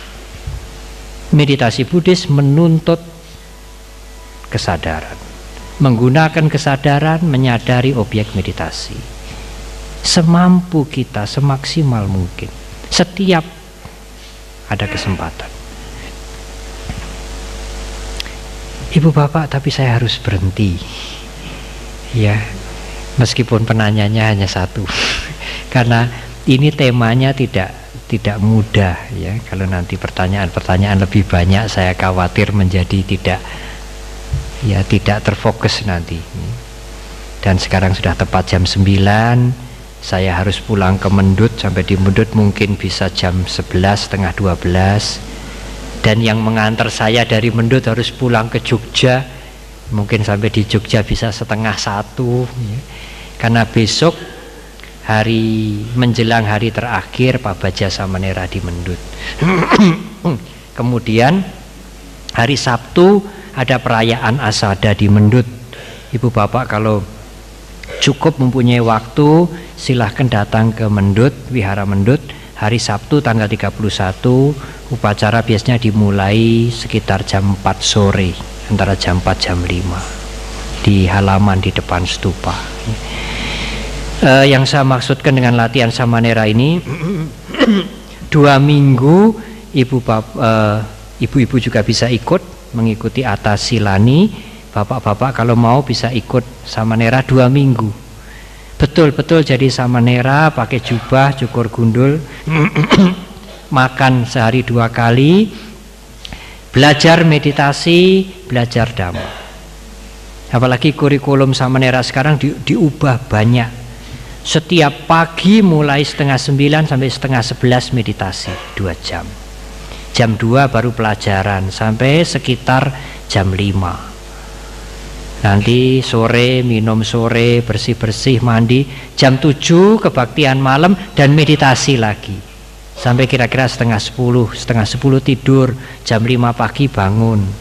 Jam 5 pagi kebaktian pagi dan meditasi lagi. 2 minggu saja. Saya anjurkan bapak-bapak sekalian, saudara, ibu-ibu, silakan.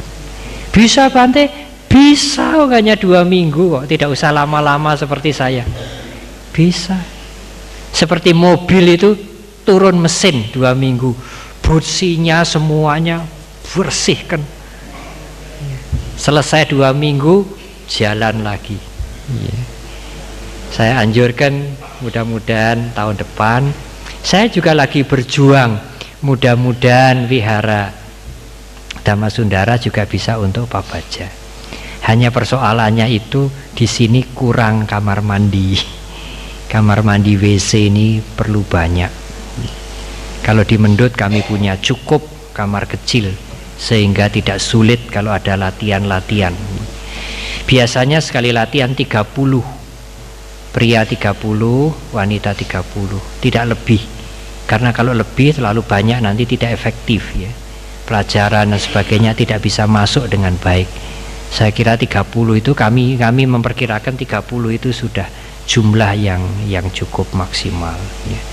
Dan setiap tahun Sangga Theravada Indonesia mempunyai program seperti ini 5 kali ya, kalau tidak salah 5 kali. 2 minggu, 2 minggu, 2 minggu, 2 minggu. Yang sekali itu 1 bulan sampai 3 bulan dalam masa wasa ini ya. Saya akhiri sampai